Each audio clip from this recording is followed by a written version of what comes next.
Luces y sombras de actualidad, junto a Connie Stipicic y Juan Manuel Astorga. Volvamos a conversar de política. Lo hacemos con el senador de Demócratas, presidente de la Comisión de Constitución, Matías Walker. Senador, ¿cómo le va? Bienvenido, buenos días. Hola, Juan Manuel, Connie, ¿cómo están? ¿Qué tal? Muy Senador, bien, pues. Están pasando cosas ahí, ¿verdad, Juanma, en la Comisión de Constitución? Sí, pues están pasando estas cosas y déjeme preguntarle, ¿con qué sensación se queda usted respecto a la temperatura política de avanzar en el proyecto constitucional? Sí, ayer dimos un paso muy importante porque se aprobó por unanimidad la idea de legislar. No estábamos citados a votar, pero se generó un consenso de que más allá de algunas precisiones que hay que hacer al texto, sobre todo recomendadas por el presidente del Consejo Directivo del CERVEL, Andrés Tagle, hay un par de ajustes que hay que hacer probablemente al calendario electoral. Había que dar una señal aprobando por unanimidad una reforma constitucional que es fruto de un acuerdo político bastante amplio, incluso más amplio que el acuerdo del 15 de noviembre del año 2019. ¿Está el diablo en los detalles, senador Walker, o no? Porque ya hay dando vuelta algunas indicaciones desde republicanos, ¿verdad?, que plantean indicaciones, pero también algunos sectores de Apruebo Dignidad que tienen sugerencias, por lo menos, que hacerle al texto. Sí, lo importante es que todas estas indicaciones, Connie, surjan de mutuo acuerdo porque tienen que generarse por consenso. Es distinto el caso republicano, ellos no son parte del acuerdo, y, bueno, tienen todo el derecho a presentar indicaciones, pero los partidos que suscribimos el acuerdo, y sobre todo los partidos que son de gobierno, tienen una responsabilidad mayor, porque además me consta como el presidente Boric se involucró personalmente en instar a sus partidos de su coalición que pudieran suscribir el acuerdo por la importancia que era darle certeza a la ciudadanía en relación al nuevo proceso constituyente. Senador, déjeme preguntarle así como en el mediano plazo. Ingresa este proyecto por el Senado porque el gobierno, digamos, concluye que va a tener más rápida tramitación que si lo hubiese ingresado por la Cámara de Diputados. ¿Qué proyecto usted que pueda llegar a ocurrir cuando el proyecto salga del Senado? Sí, la verdad es que esto fue fruto de un acuerdo bastante transversal, Juan Manuel, y lo conversamos con el presidente de la Cámara de Diputados, Vlado Meroz, incluso con la presidenta de la Comisión de Constitución de la Cámara, Carol Cariola, y como esta era una moción parlamentaria, tenía mucho valor que la suscribieran todos los senadores de todos los partidos que suscribieron el acuerdo, desde la UDI hasta el Partido Comunista. Nosotros estamos conscientes que en la Cámara hay una diversidad mayor de fuerzas políticas y por eso quisimos ganar esta semana, que es una semana regional, que no hay sesión legislativa en Valparaíso, y bueno, ya aprobamos el día de ayer en general el proyecto, esperamos aprobarlo en particular en la semana, que la próxima semana sea despachado por la sala del Senado y así podamos cumplir el cronograma acordado por los partidos, teniendo en consideración que ya en enero debe elegirse el comité de expertos. Hasta ahora, senador Walker, ¿qué indicaciones le parecerían razonables a usted, como para cursarlas en el fondo? Me imagino que el definir qué pasa si es que llegara a ganar el rechazo, que es una cuestión que no quedó presente, no quedó estampada ahí en el acuerdo. Sí, lo que pasa, Connie, es que eso no fue por descuido, eso fue un tema muy discutido. Por ejemplo, con la senadora Rincón propusimos establecer expresamente que en ese caso el Congreso queda habilitado para proponer el texto de la nueva Constitución. Pero finalmente se optó por no decir nada. Y cuando uno no dice nada, rigen las reglas generales.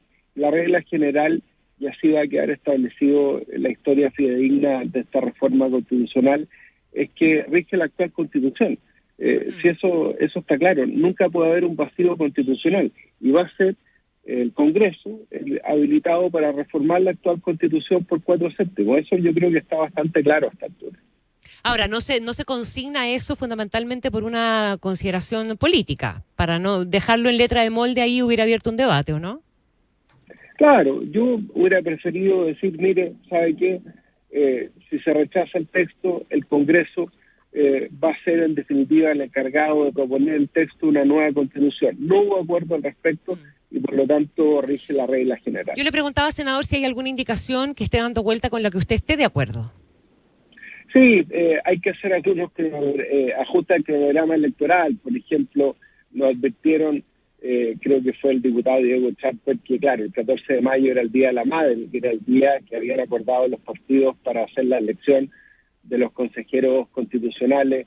Probablemente se va a adelantar una semana al 7 de mayo. Hay algunos temas de nomenclatura, algunos temas respecto a la paridad que se requieren precisar. Eso está trabajando la comisión redactora y vamos a trabajar hoy día de las 3 de la tarde para ver si podemos llegar a un acuerdo, cosa de votar estas indicaciones mañana de común acuerdo. Déjeme preguntarle, senador, la Cámara Alta ha sido clave, ¿no?, en esta discusión que hemos tenido respecto del nombramiento del fiscal nacional. Recién conocimos que la Corte Suprema ya propuso el nombre para rellenar la quina, luego del fallido nombramiento propuesto por el presidente Boric de Marta Herrera, ¿no?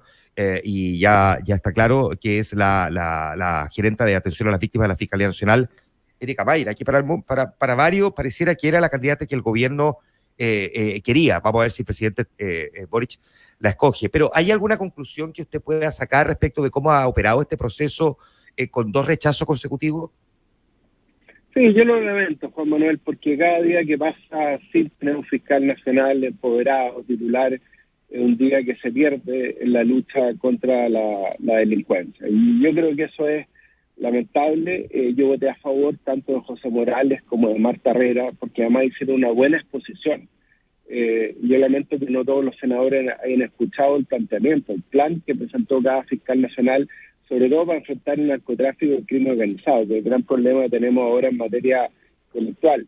Pero bueno, lo que la Constitución dispone es que estos procesos son con acuerdo del Senado, y lo que tiene que entender el presidente precisamente es que tiene que llegar a un acuerdo del Senado, porque es muy importante tener un fiscal nacional que esté empoderado por los 3 poderes del Estado para la alta misión que tiene, que es perseguir la delincuencia. Ya. ¿Usted qué proyecta que debería ocurrir? ¿Un mejor trabajo prelegislativo por parte del gobierno para discutir con el resto de los parlamentarios, que no necesariamente tienen el mismo criterio suyo, para poder llegar a un acuerdo y por fin nombrar un fiscal nacional? ¿Cómo debería operar, cree usted? O se lo pregunto de otra manera. ¿Qué cree que ha fallado en este proceso? Sí, lo que pasa es que el gobierno no puede arriesgarse por tercera vez a no tener los votos para su candidato a fiscal nacional, y tiene que enviar un nombre que esté previamente concordado con el Senado. Yo veo que hay nombres que generan mucho consenso, y no solamente el Senado, sino también el proceso previo en la Corte Suprema, como Ángel Valencia, Juan Agustín Meléndez, que es el actual fiscal nacional subrogante, que es la primera antigüedad dentro del Ministerio Público. Lo mismo Carlos Palma, fiscal de Aysén, que tiene buenas cifras en materia de persecución criminal. Y yo no entiendo por qué el gobierno tiene un veto a esos nombres que generan bastante consenso en los otros poderes del Estado. ¿No lo entiende o tiene alguna sospecha de por qué al gobierno no le gustan esos nombres? No lo sé. A mí me han dado algunas razones y ninguna de ellas me convence.